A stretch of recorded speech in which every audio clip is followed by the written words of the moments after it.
Inside New Orleans Sports with Eric Asher is underwritten by... At Villere's Florist, we deliver the magic of flowers 7 days a week to the North Shore and South Shore in the New Orleans area. Whether it's for birthday parties, baby celebrations, Villere's provides colorful floral displays for all. With a store full of fresh-cut flowers, exotic tropical flowers, orchids, roses, and even fruit baskets, our goal is to make your vision a reality. Villere's Florist, proudly serving Louisiana since 1969. Homeowners insurance increasing or deductible too high? Call, click, or come in. Save a Dave. Dave Miette Insurance Agency. For over 48 years, Southern Tires and Auto Repair has provided services across the New Orleans metro area. Southern Tires offers a range of tires for all vehicles and ATVs. We also have a full suite of auto repair options, including brake repair, rim repair, custom exhaust, steering and suspension, tire siping, and so much more. Southern Tires and Auto Repair, 2550 Hickory Avenue in Metairie. Cnc Drugs is a family-owned pharmacy that's been serving Southeast Louisiana for over 50 years. Whether you need help taking care of an elderly family member, a growing child, or even a pet, Cnc provides patient-centered care for your entire family. Cnc Drugs, large enough to serve you, small enough to know you. Locations in Mandeville and Araby.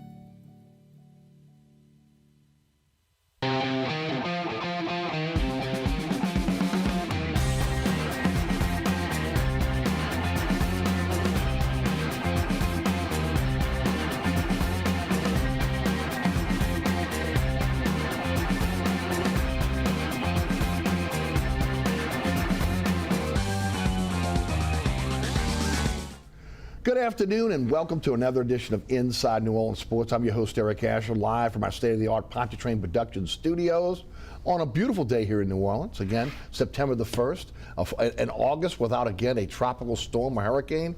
Hallelujah. Can we do that for a couple more months? I know you're praying for it too.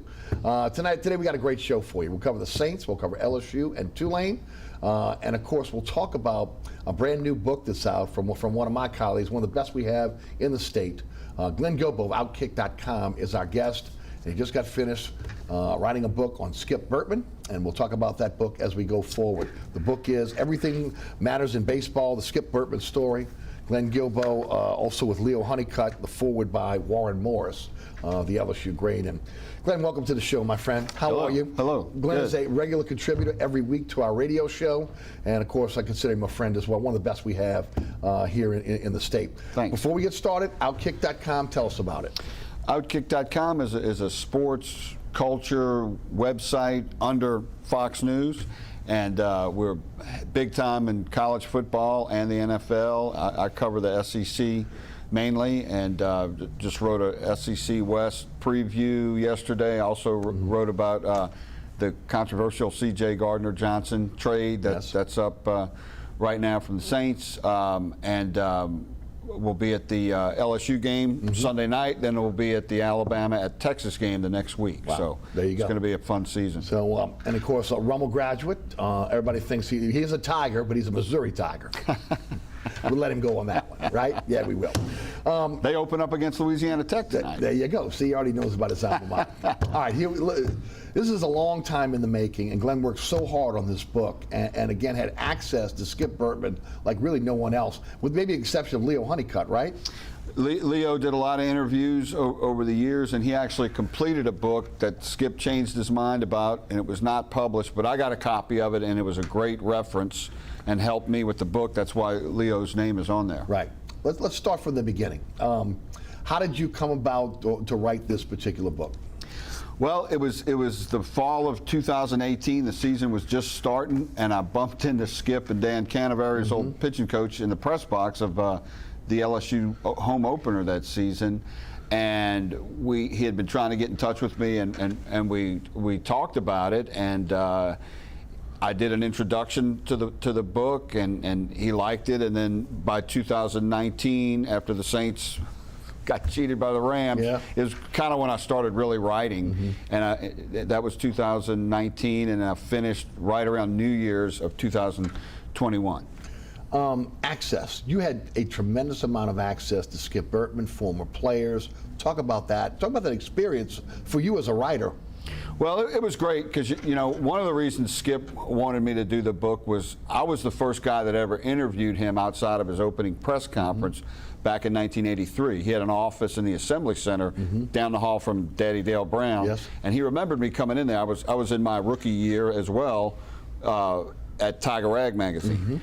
And I covered him a couple of years there. I moved, I came back, I covered two or three of his national championships, a lot of his Omaha visits, and then I covered him at the end, his last 2 seasons for The Advocate, 2000, 2001, and then as athletic director for Gannett. So I knew him a long time, but the access to him was great. You know, many times at his kitchen table at his house where he's lived since he moved there, near Tiger Stadium, and with Dan Canaveri most of the time, and we would talk about, okay, let's talk about the 1991 season today, and then next time would be the 93 season, and we kind of went like that, and then went on other subjects, his AD years, he really liked Saban. There's a chapter on Saban and him in there.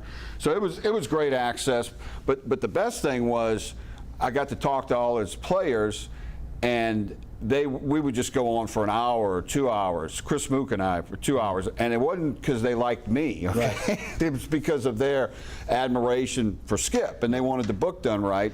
And a lot of those guys had already been interviewed by Leo, and then I'm kind of asking them the same questions, you know, because at first I was going to kind of rewrite Leo's book, but then they let me just do my own book. Yes. So everything in there is my book with Leo's stuff as a reference and background.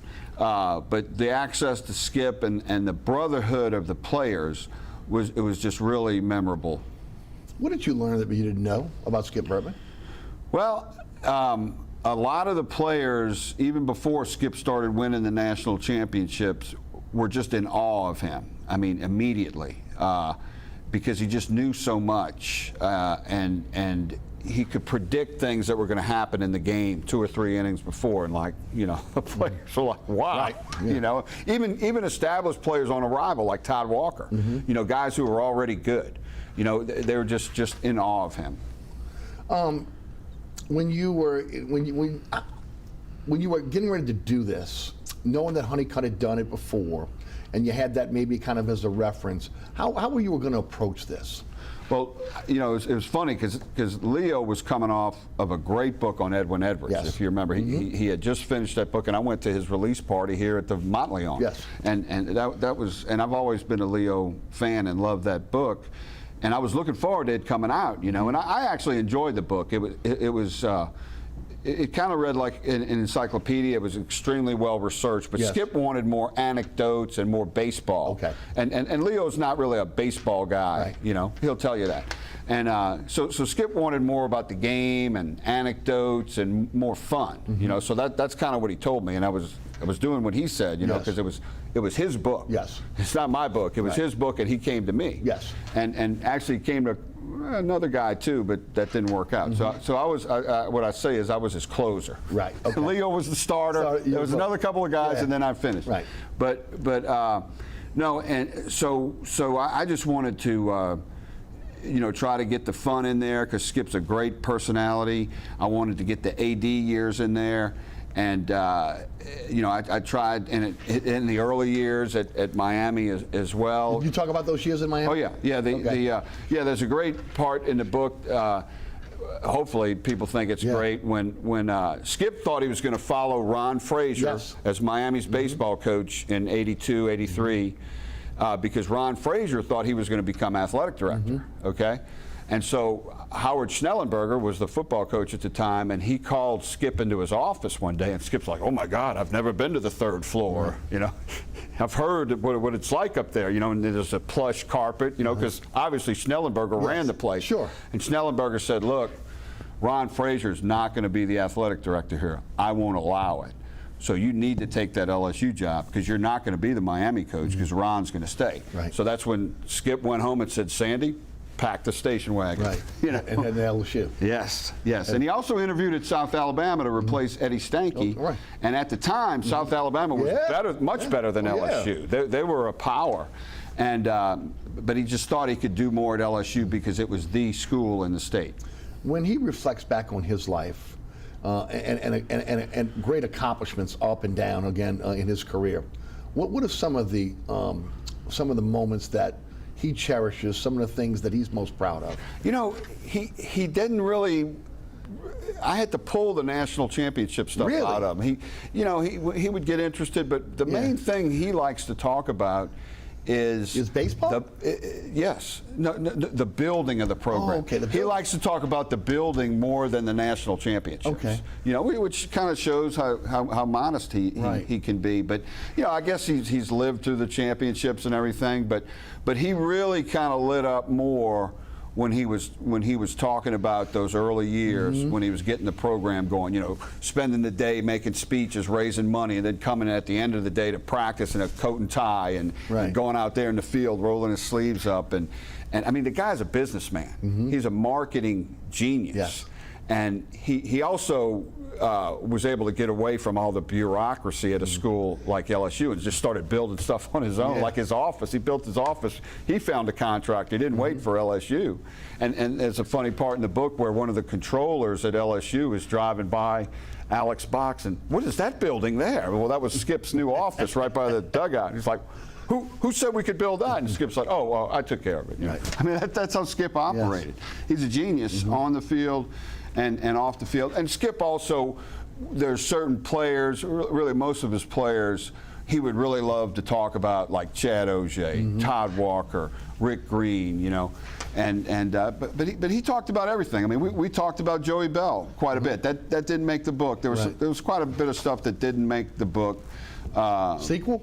Well, there may be. I don't know. We'll see. There may be an extended version at some point. What about the AD years? Well, the AD years were very interesting. I was able to talk to Dan Radakovich, who was his right-hand man at the time, and Herb Vincent and Verge Osbury about those years. That's in the book, and again, his business acumen. He changed how they sold parking tickets for parking spots for football games. He realized there's all these Winnebagos and RVs, and he said, well, let's move those guys closer to the stadium, but charge them like 80% more. And they were willing to do it. Of course. And the way he packaged it was brilliant, and that's in the book. And he really taught people like Verge and Radakovich and Herb how to do things. And unlike most ADs, he was very group oriented, naturally. Team, so he would have every coach in there when he met with them. And one time, it's at the end of the book, Nick Saban was in there at the meeting and started to leave early. He had to go somewhere, and Skip's like, hey, sit back down. Could you imagine somebody telling Nick to sit down? Of course, Nick was only 49, 50 at the time, and he wasn't the man. He wasn't the guy. Yeah, he wasn't the guy. But he also always respected Skip, because Skip's older than him. And plus, when Nick got to LSU, there were already 5 rings. And Skip and Nick told me, I got a great exclusive interview with Nick in Destin at the spring meetings in 2019, and had a great talk with Nick. And Nick knew about Skip before he even got to LSU, because Nick played college baseball at Kent State. Okay, I didn't realize that. Oh yeah. Okay. So he knew a lot about Skip. Wow. When you look back at this experience, what did it mean to you as a Louisianian, but also again as a journalist?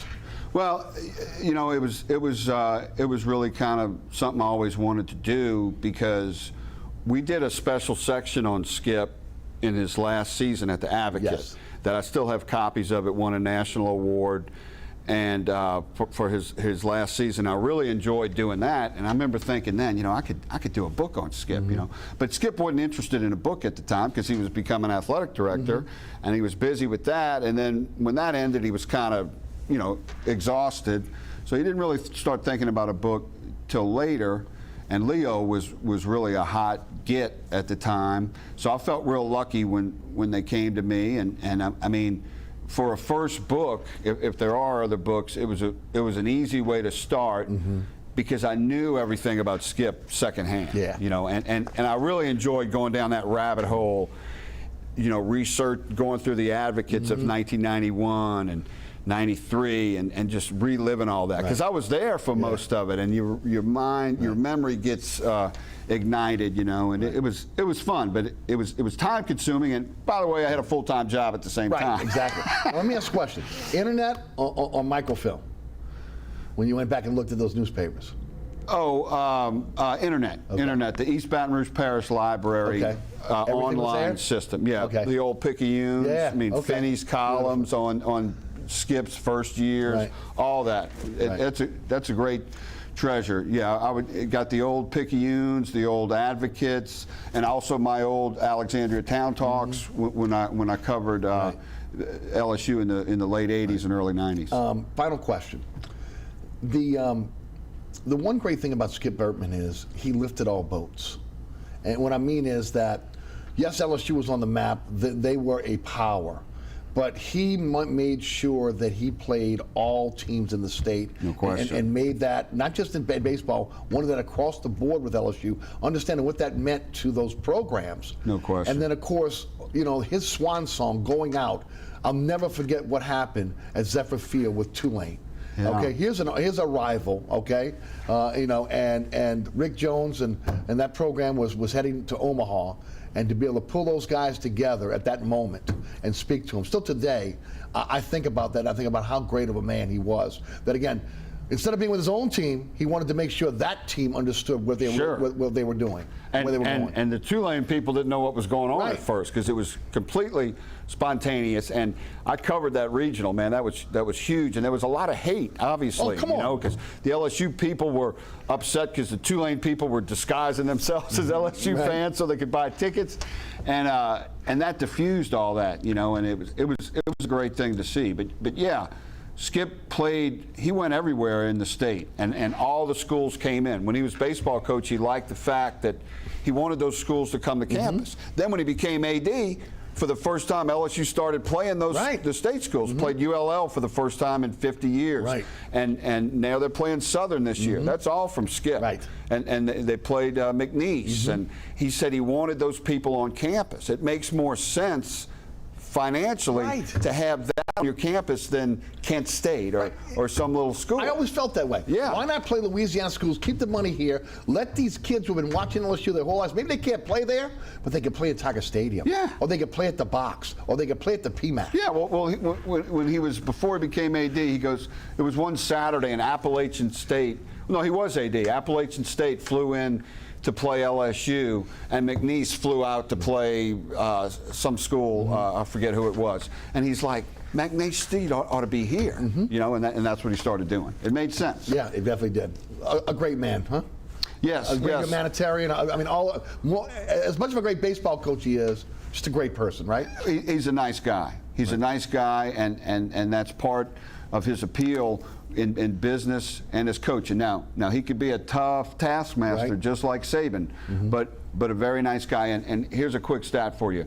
Skip Bertman is responsible for 9 national championships at LSU, more than any other LSU athletic department employee, because he won 5 on the field as a coach, and he hired 4 coaches who won national championships. It's amazing. One more time, tell us about the book, how folks can get it. Right now, it is only available at acadianhouse.com/sports, and Skip will come right up. You order it online, acadianhouse.com. It's $30. Congratulations. Thank you. Congratulations. All right, we'll take an early break. When we come back, after hearing from our underwriters, we'll jump into Saints. Then we'll jump into LSU. We'll jump into Tulane as we finish off today's program.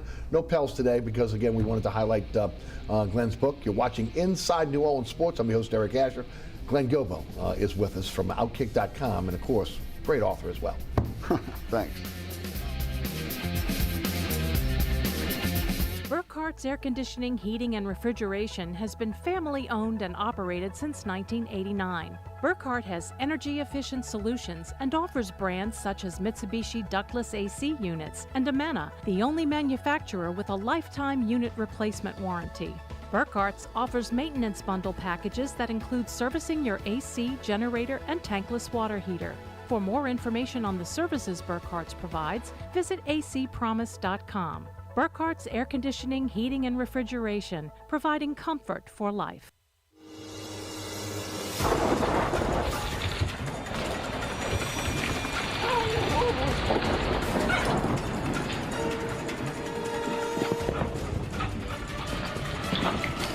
Experiencing rough weather with a bad roof can be a nightmare. It doesn't have to be. Suburban Roofing, because when it comes to roofing, there is a difference. Located at 3701 Iberville Street in Mid-City is Katie's Restaurant and Bar. Open 7 days a week, Katie's offers daily specials for lunch, dinner, and Sunday brunch. Serving New Orleans cuisine such as fried shrimp platters, grilled redfish, and a fully stocked bar. And don't forget about our expanded event seating and local entertainment. Featured on the Best of Food Network's diners, drive-ins, and dives, Katie's Restaurant and Bar. Welcome back to Inside New Orleans Sports. I'm your host, Eric Asher. Glenn Guilbeau, Outkick.com is our guest. We start with the New Orleans Saints and some bad news on the Saints front. Marcus May was arrested last night for aggravated assault with a firearm in Jefferson Parish. That is being reported by multiple sources. We have no idea of anything more than that, but again, that he was arrested for aggravated assault with a firearm. Again, he came to the Saints with a DUI charge already. And of course, that suspension has not come down from the NFL yet. Obviously, the NFL is going to wait in terms of their investigation until, again, the legal side is finished, especially we're seeing with Alvin Kamara. But really not good news for the New Orleans Saints, who just traded C.J. Gardner-Johnson to the Philadelphia Eagles, where they could possibly lose their starting safety at some point this season, depending on, again, what happens on the legal side with this aggravated assault and, of course, the DUI, which has been kind of hanging over his head and looming. So not good news to start the regular season with, again, aggravated assault with a firearm with Marcus May, which means, again, I believe he actually took the firearm out. Okay, so we'll see how that plays out. Don't know the backstory on it.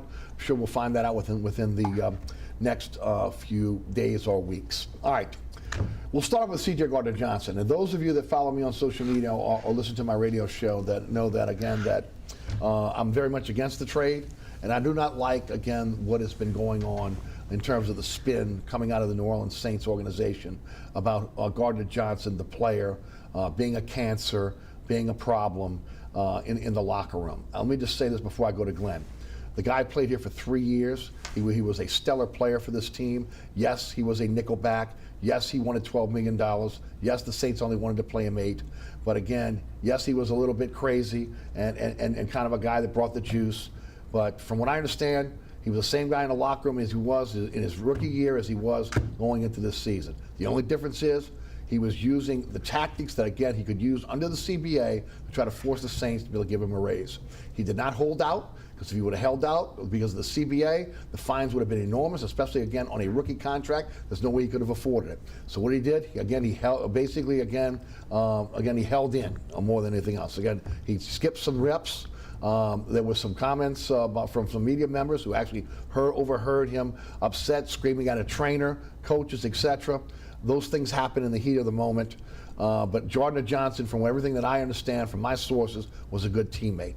And this is a situation where he was traded to Philadelphia for a 2023 fifth-round pick, the worst of the Eagles' 2 sixth-round picks. And then in order to get the deal done, the Saints had to give the Eagles a 7th-round sweetener.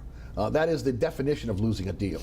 Okay, he is one of the best nickel corners in the NFL. Is he worth $12 million? No, he's not. Is $8 million about where they should have been? In my opinion, yes. $8 to $9 million was what he was worth as a nickel corner. He'll be playing safety for the Philadelphia Eagles, where maybe he can reach that $12 million mark. But the Saints lost a very good player, and I said this on my radio show. The Saints under Sean Payton were not accustomed to be able to letting good players out the door. And they did this. And the one thing that, again, that aggravates me as a media member is to see other media members throwing out the company line here and trashing this guy on the way out. Glenn wrote a great article in Outkick this week that, again, that talks a little bit about C.J. Gardner, the player here in New Orleans. It doesn't jive with the narrative that's coming out of Saints camp right now. We'll start with that. Your thoughts on the trade? Well, it sounds like Vic Schwenk made the trade. Yeah. I mean, they should have at least got 2 fifth-rounders, you know. They get a 5th and a 6th, and they got to give them a 7th? Got to give them a 7th. Yeah. And that's So, just that, he's in a contract year. yeah. Okay. Yeah. You don't trade him. You don't trade him. You don't trade him. You try to get the most out of him. Yes. And he was going to play better, and all this, yelling at practice, that happens anyway. Right. So I don't buy that. But I discovered an interesting quote from CJ just last July 15th. He was on Good Morning Football on the NFL Network. Yes. And they asked him, is the Saints defense going to be the best in the NFL this year? And he said sure. And he proceeded to talk about how good his teammates are. He didn't say anything about himself. And he was excited about the Honey Badger coming in, right. And he mentioned Malcolm Jenkins going out, who Sean Payton admitted right. he messed up to let him go and brought him back. Right. I wouldn't be surprised if the Saints bring back CJ down the road. Who knows if they can or at least swallow that pride. They have it's sour grapes on again letting him go. Yeah. And have let's say a seller's remorse. Right. And the thing is, maybe the Saints are right. Maybe Roby or another player is just as good as CJ. Right. Who knows? But they got their reasons to make the trade. But you don't have to rip the guy going out to try to build up your trade. No. Just stick with your trade as it is. You don't need to rip the guy, especially a guy who doesn't deserve to be ripped. I mean, he was. I compared him. You can't have all choir boys on a football team. The Saints had Jeremy Shockey. Without Jeremy Shockey, they might not win the Super Bowl. Caught the go-ahead touchdown to win the game, and he was great that season. He was a constant headache. But CJ was not a constant headache for his team like Shockey was. He was a headache for opponents. Right. He got in the head of opponents like Tom Brady. So to me, that's why it's a loss, because he had the stats, he had the sauce, and he had the soul of the defense. I felt like, before he was traded. I just liked the guy. Now, sometimes fans grasp onto a player for whatever reason, and the player's not really that good. Right. I've seen that happen, and the media kind of sets him straight. I don't buy that this time. I think this is really a good player, and just because they're really good on defense and are deep, you can't say, oh, well, we can spare a guy like that. We don't need him. You got to keep your strength. Yes. And sometimes when you feed your strength, it helps you help the weak part of the team, which was their offense last year, And then I compared it to the Saints had a great offensive line in 2009, and then all of a sudden over the next couple of years, they started losing those offensive linemen, and then before you knew it, they didn't have a good offensive line. Right. So you got to be careful. And then, there's a moral of the story. You trade CJ and then you lose a guy the next day. Right. Well, here's the other thing, and I thought. Or you're going to lose a guy for a few weeks. Eventually, you're going to lose him. And that's Marcus May was talking about. I did find it interesting. I love your quote where you said, "Feed the strength to hide the deficiencies." To keep hiding the deficiencies, right? Because it's true. Yeah. I mean, again, And you know who did that? You know who told me that? Who's Skip that? Bertman. Skip Bertman? Skip Bertman. Hold up the book. Oh, yeah. Let me do it one more time. That's what he said, right? And especially during the Gorilla Ball years. But no, you all of a sudden, if you're really good on one side of the ball, don't go overboard with trading those guys or getting rid of those guys to help the offense. Try to get the offense better the same way you got the defense better. To me, this was a move that was anticipated early. This is not something that happened during training camp. Right. Okay. The rumors were he was being dangled for Deshaun Watson. Okay. They went out and drafted Alontae Taylor. And I think they were anticipating making this move. They were not going to pay him. They obviously felt that, again, in the initial talks, that they were so far apart and they were not going to be able to close the gap. I get it. But to be able to say because a guy is holding in for more money, right? That all of a sudden that this locker room, this culture that we hear about all the time, and look, I buy into it, okay? They have strong leadership there. That they would allow this to be able to go into the regular season, to me is ludicrous. And if you're the Saints and you were willing to bring Deshaun Watson and his baggage into that locker room, and you're worried about C.J. Gardner-Johnson, and then you bring in May, who's got a DUI. I mean, it just doesn't jive. It's hypocritical. It is. It is. And again, if you want to talk about, okay, let's say his value dropped, and that's all you could get. Well, again, that's on the organization. When you start dangling him out for a trade, everybody knows it. At that point, they're not going to give you premium. They're going to say, okay, we're going to wait this out. They're going to cut him, or we're going to get him for a bargain basement rate. The Eagles were able to do that. Again, the fact that they traded him within the conference is crazy, okay, which means, again, that there weren't a lot of takers outside. And that has nothing to do with, again, his skill set, because he is a very good, if not could be great, nickel corner. Now, we'll see, again, how he plays the safety position. But they're trying to spin it like he was a Junior Gillette. Yeah. Okay, yeah. Junior Gillette was a criminal who abused women. C.J. Gardner-Johnson has never been in trouble off the field in his life. Okay, and he's the same guy that he was when he came here. The only difference was he was trying to be able to get a raise. And I'm going to say it again. Players will not get in the way of another player trying to get his money, because they know that again, next time they're going to be trying to get that money. And also, I'll say this. Everything that's been done since this thing has ended, with all, again, this spin of, again, he was the next Junior Gillette and a cancer, they got to believe the team is watching this as well. They're seeing this. Yeah, you know, what's the worst thing he did? He's asking for $12 million. He probably deserves $8 million. Right. Okay, I understand that, but still, you don't trade him. You try to let him play.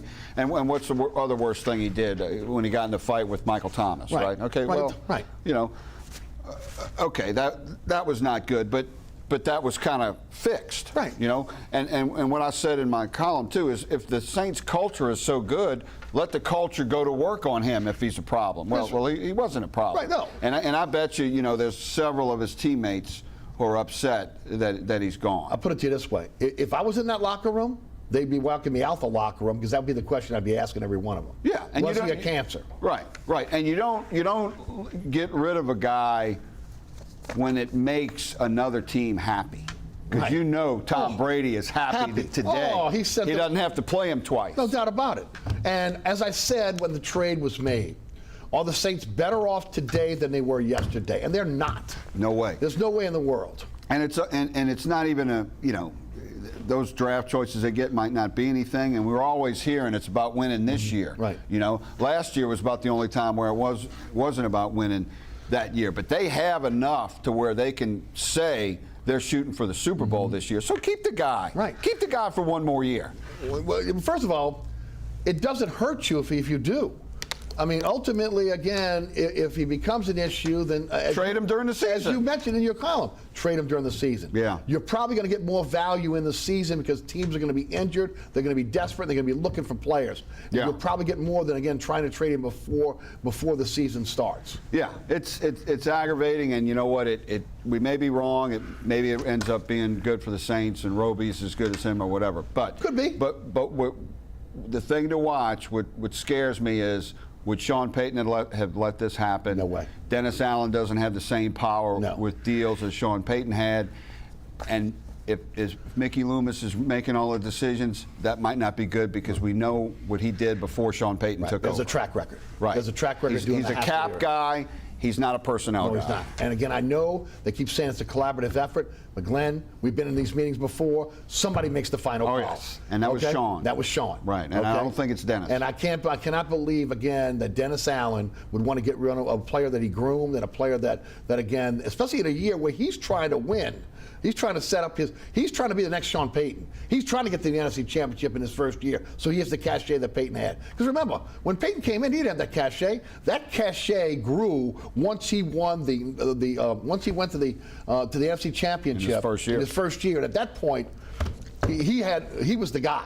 He made the final decisions. Right. Now, I'm not saying that there was not a collaborative effort between him and Loomis, but again, the final say was Payton's. Sure. It's going to be interesting again how this plays out, because again, the football gods have a scary way of again coming back to bite you if you don't do the right thing. We'll see ultimately how it plays out. Look, I wish Eagles Saints in the playoffs. I wish him the best. I really do, except for in Week 17 when they played the Saints. But they lost. Well, that game too. That's right. They lost a really good player. They lost a really good player, and it didn't have to happen. And they could have been more strategic with it in terms of trading him. Again. I find it hard to believe that a guy in the contract year would be a cancer in the locker room. Now, is there something they're not telling us? Opposite. Did he, because he's showcasing himself for the other 31 teams. Did he ask for a trade? Did his agent ask for a trade? See, the Saints have never said that. Okay, no, he came to us and wanted a trade. He wanted out. On the way out, I don't know if you read his Instagram yesterday, and it was just glowing, thanking the Saints, thanking the fans. Just a class act. He became a very good player here. Right. And probably Dennis Allen has a lot to do with that. There's no doubt about it. 4th-round pick that outplayed his contract.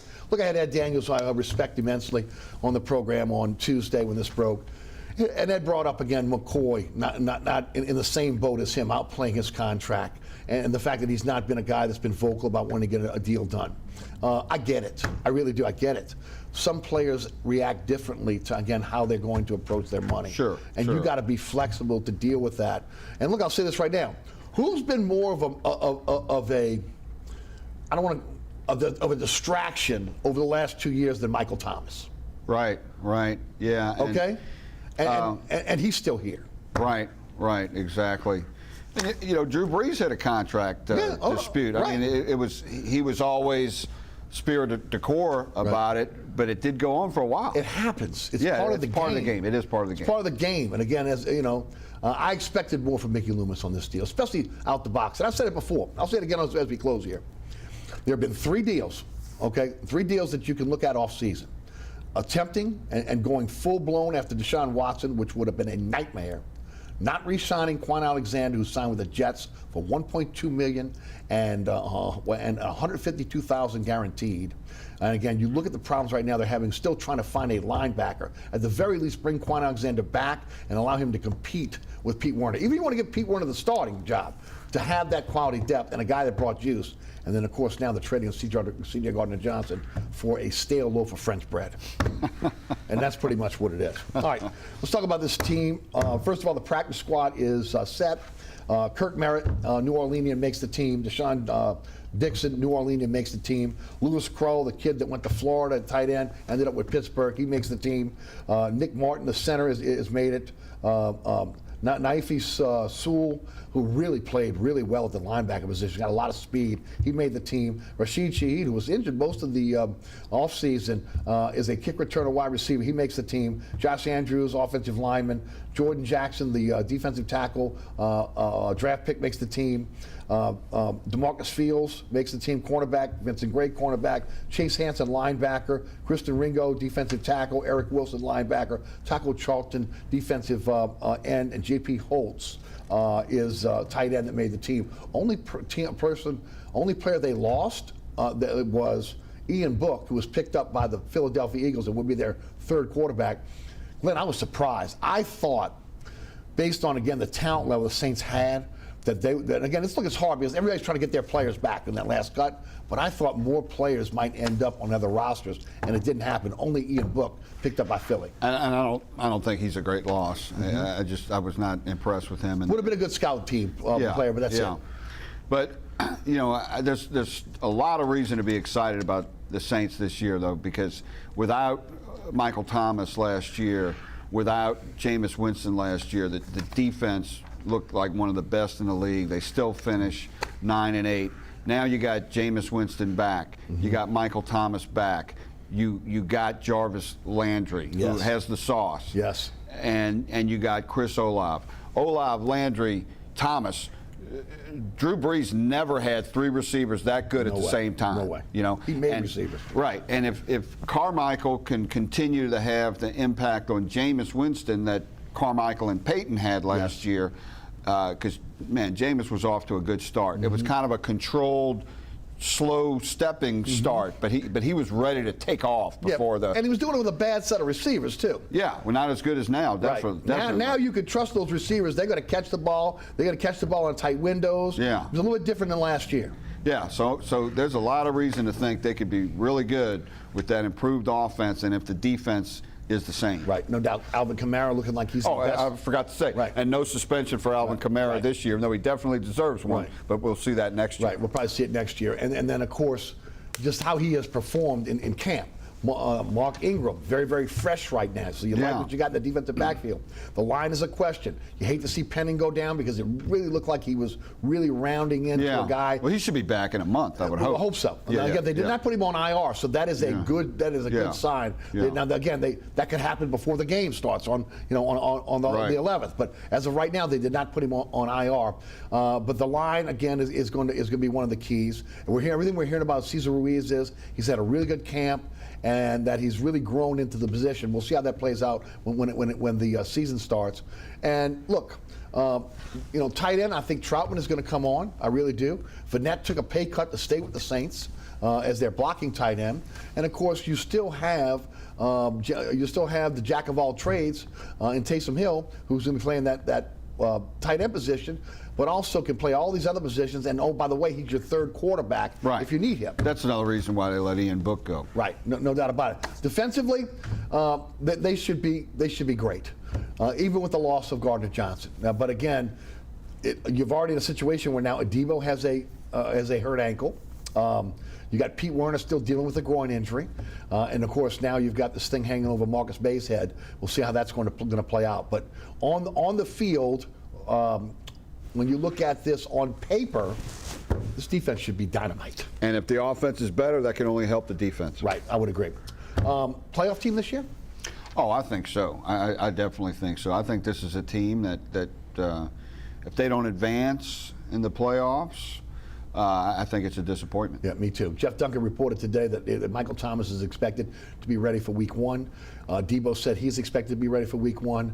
Warner's trying to be ready for Week 1. So hopefully, again, the Saints will be in good shape going into the game against Atlanta on September 11th in the Mercedes-Benz Stadium in Atlanta, Georgia. All right, let's go to LSU. Brian Kelly era begins in that building right behind your back on Sunday night. I'll be there. He will not announce his quarterback, which again I think I have no problem with that. That's a tactical move that you can make in Week 1 after the team you're playing had a week to be had a game the week before. Man, look, use every advantage you can. Who do you think it is? Oh, I think it's going to be Jaden Daniels is going to start. I think he looked bad during spring as far as his accuracy and touch, but he improved on that in August. And he's a good runner. He's put on some weight too, because man, he looked small at Arizona State. He's put on about 15 pounds. I think he's around 210 maybe. But I think you're going to see, if Garrett doesn't play in the opener, I think you're going to see him the first couple of weeks, Garrett Nussmeier. I agree. I anticipate seeing both. Yeah. I really do. I anticipate, again, if it is as close as they said it was in terms of fall camp, I don't know why you would not have both guys ready. I'm not saying that, again, they're splitting a series. Maybe it could be like the old Mickey Guidry deal, okay, with Hodson. Okay, that's the only time it works. Right. The every fourth series. But I think you would be doing an injustice to Nussmeier or Daniels, whoever doesn't win the job, to not have them ready to go. It's the SEC. And one of these guys who, again, in this system is going to be a running quarterback, there's a possibility of injury. Yeah, I do think it's funny when we asked Brian Kelly about playing two quarterbacks, which he did a couple of times at Notre Dame, but not like all season. No, but he's done it in his career. Yeah, he has done it, but he had this huge sigh, and he hates doing it. Right. But he does it when he feels like it. But when they're that close, though. Yeah, man. yeah. Well, I think what's going to happen is, they should beat Florida State regardless of the quarterback by a couple of touchdowns, I would think. So until they really get to the meat of their schedule, I think at that point he's going to decide. If they win a game, if they win a big SEC game with Jaden Daniels playing most of the game, I think he's going to go. Yeah, with they're going to try to Daniels. stick with it. Right. Yeah, and then if Jaden Daniels is not that good, and he's he's in a lesser conference in the Pac-12, then you're going to see Garrett get a chance, and Garrett's been erratic, and if Garrett doesn't do well either. Well, I think you're going to see Walker Howard, because Walker Howard has looked the best in training camp. Well, Glenn, no matter what happens, when you look at two guys that are mobile in a offense that traditionally, again, uses a mobile quarterback, he's one play away from being in the bullpen. Okay. So, he's got to be ready as well. I know they don't want to take the red shirt off of him, but it may end up happening when it's all said and done. And it's still 4 games, and he can be redshirted. Right. But if at mid-season they're struggling at the position, don't be surprised if you see Walker in there. I would not be. Offensive line has been a work in progress. Cross training these guys. The offensive line as it's supposed to go in. The starting offensive line. What do you think about it into the Florida State game? I still think it's in flux, but again. Your thoughts? Well, I think part of the reason Jaden Daniels is going to start and play more is because the offensive line is average at best. But this is a good coaching staff, which was not the case the last 2 years. And I think and what does a coach do? Player development. Yes. So you're going to see guys get better on the line this season, and things are going to be more organized. They're going to go up to the scrimmage, the line of scrimmage, like they know what's going on. Right. And I think you'll see the offensive line actually did get better last year, but I think you'll see them get better earlier this season. And they need to have some kind of a running game to help things out. But they're not going to have a dominant running game, and they're not going to be able to put all kind of receivers out either, because they're going to have to keep people in for protection. So I think the defense is going to have to, the defensive line is going to have to carry the team. Strength of the offense, in my opinion, is the wide receiver. They're 9 No deep. question about it. No, they got some great receivers, but they don't have that complementary offensive line to put 5 guys out. But still, the receivers can make a quarterback. That's happened. We've seen that. And they don't have a great running back. I was going to ask you, what do you think about Noah Cain? What do you think about John Emery? Because Emery's going to be out for maybe 2 games, and then he'll be back. Well, I think John Emery's third team. I think it's Noah Cain and Ormani Goodwin. Okay. Emery just hasn't come around. Maybe he'll magically appear this year, but I think you're going to see Noah Cain and Ormani Goodwin. And again, they're pretty good, but they're not Darius Geis or Leonard Fournette. But the receivers are great. The strength of the team is receivers, but that's kind of with an asterisk, because you got to have the other stuff for the receivers to be a weapon. Otherwise, it's the defensive line. The linebackers are okay. Question marks in the secondary. I agree. But maybe they'll develop quick. 2 biggest questions for me on this team is this an SEC caliber line, and is that an SEC caliber defensive backfield? Well, I don't think it's an SEC caliber line yet, and I don't think it's an SEC caliber defensive backfield yet, but they could be by mid-season. Okay. And I have LSU winning 8 games. Me too. And I have them in some other games. But the thing is, the West is weak. I wrote yesterday it's Snow White and the 6 Dwarfs. Actually, I had Snow White and the 7 Dwarfs because I added wrong. Because there's only 6 other teams after Alabama. Right. But really, Mississippi State, Ole Miss, Auburn, they don't strike fear in you. But the thing is, when those teams are looking at their schedule, LSU doesn't scare them either. Year, And Arkansas looks a little. Arkansas and A&M look a little better than everybody else. But those 2 teams don't scare LSU either. Right. So who knows? If they got lucky, they could win 9 or 10. Right. Defensive line's going to be stout. Yeah. Yep. They got NFL players on that defensive line. Yeah, they do. They should have a good pass rush. That's what you got to build your team around this year. And I think the linebackers are going to be really good. Yeah, well, when you got a great defensive line, it helps the linebackers. But I don't know if there's a superstar linebacker, but they got some decent guys. They got a guy named Harold Perkins who may be the next one. Maybe. Okay, maybe. We'll see how again, the 5-star freshman who they expect to play a lot. When you look at this team, again, to me, I've been saying this all along, this is a foundation year. And I think that Tiger fans have to be patient. They have to understand that this is a coaching staff that came in late, that had so many defections off the team. They had to start from scratch, go to the transfer portal, which I think they've done very, very well. They got in late on the 2022 class, but I thought at the end they pulled through. 2023 is an amazing class already. But that if you're a Tiger fan, be patient, because it's the foundation of, again, 10 to 15 maybe great years for LSU with Brian Kelly. Sure, and I think it was great news that LSU was not ranked in the preseason poll, because they shouldn't be. No. And they shouldn't have been last year, but they were. I don't know why. I didn't vote for them. I voted at the time. And that builds up false expectations. And you got to look at history. This is the worst roster that a new coach at LSU is inheriting since Saban replaced DiNardo in 2000. He lost 4 games that year.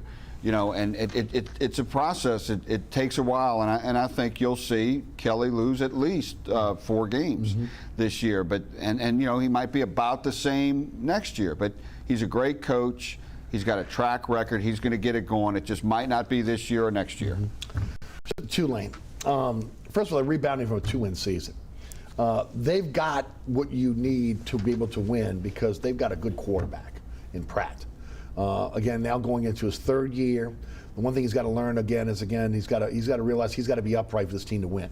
So again, one problem he's had is he has that linebacker mentality. You got to get down, you got to slide. Ibieta's a guy behind him who really has not been tested yet. But again, from everybody that I've talked to and watched him at Country Day, tell me this guy has pro potential. Hasn't been able to beat out Pratt, but again, last year they could have utilized him, but of course of the injury. They have a deep running back room. I mean, again, with Tajee Spears may be the best back in the state. Okay, when you talk collegiately, he's going to be a guy who's going to play on Sunday. They went out in the transfer portal and brought in a lot of kids from New Orleans who went to other big schools. Coming back. And they came back because they didn't like it there, they didn't make it there, but there was a tremendous amount of talent. And for guys that are coming back to Tulane like that you're talking about guys that were top players in their class. That just is going to raise everyone in terms of, again, the talent level. The big question, which has always been with Tulane, is the offensive line. And can they, again, against the better teams in the American Athletic Conference, are they able to protect Pratt, and can they open up the holes for the running game? Their wide receiver room now is much better than it was last year, especially again with Keys coming over from Notre Dame, and then of course. On the defensive side of the ball, they're replacing stars on defensive line, but they feel like they got a really good defensive line. The strength of the team, I think, is linebacker when it comes to the defense. And much like LSU, the secondary is a question mark right now. But again, you look at Willie Fritz. There are 2 winnable games starting out this season. They play Massachusetts on Saturday at Yeoman. They won 1 game last year, and then they play Alcorn State.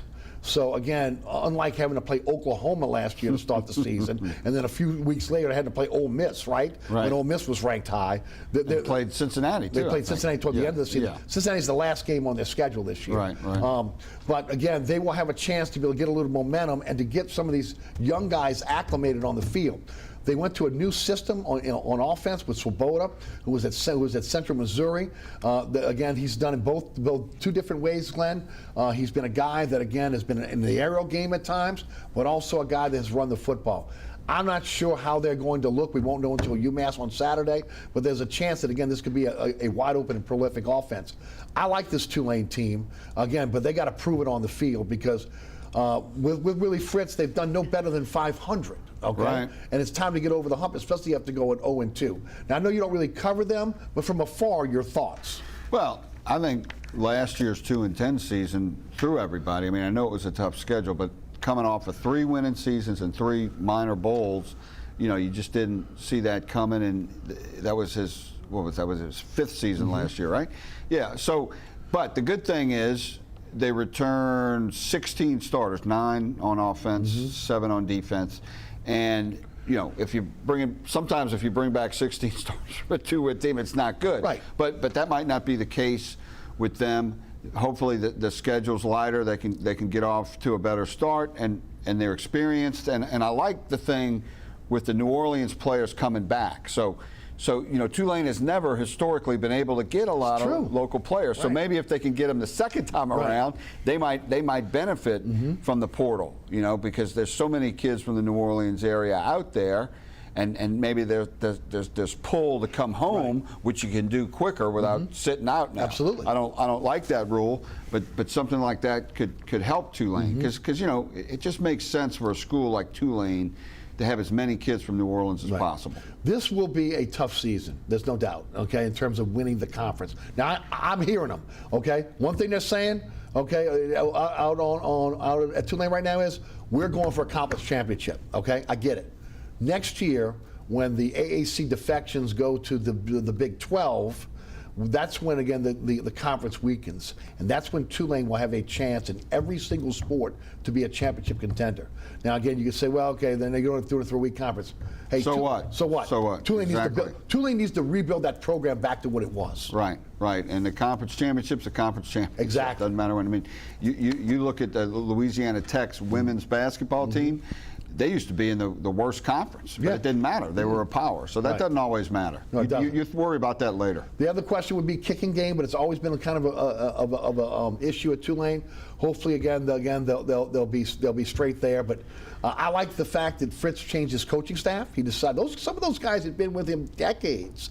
And again, he moved, and that's got to be tough. Those are your friends. Those are family. They're like family to you. To be able to move on from those coaches. You got to do it. But he did it. And Sean Payton did it. Right, exactly. You got to do that. Bear Bryant believed in doing that. You got to bring in new blood, new ideas, and keep your team refreshed, progressive-wise. And modern, and sometimes you got to do that by changing staff. I don't see any reason why Tulane can't be a bowl team this year. Okay, 6-6, right up in there. That's all you really need to make a bowl. And coming off a 2-win season, I think it's a pretty good stepping stone for them. Going into a conference next year, that again, they should be one of the favorites. Yeah, I would think so. They, and I think it's always good to have, especially in college, because it's rare, to have a quarterback start for more than a year or two. Mm-hmm. It just helps with everything. Well, he's a 3-year starter now. You're right, exactly. And that's going to mean a lot. Okay, and they have skill position players. If they can get in the trenches, if they can be average, they're going to win some games. Let's do it one more time. The name of the book, Everything Matters in Baseball: The Skip Bertman Story. Glenn Guilbeau is the author. Forward by Warren Morris, and also with Leo Honeycutt. Glenn, tell the folks one more time how they can get the book. AcadianHouse.com. And the cost? $30. $30. And then right now it's only available at AcadianHouse.com. Okay. Down the road it'll be at Amazon and Barnes & Noble, but right now AcadianHouse.com. And folks, again, let me say this. If you have an LSU fan in your family, again, maybe you work with an LSU fan, and again, anybody that's an LSU fan adores Skip Bertman. This will be a great Christmas gift, birthday gift, stocking stuffer, and of course, again, an incredible writer, Glenn Guilbeau. Of course, New Orleans native. We'll let him go. He went to Rummel, but it is what it is. Ben, thank you so much for being with us. Thank you. And tell us one more time about Outkick before we get out of here.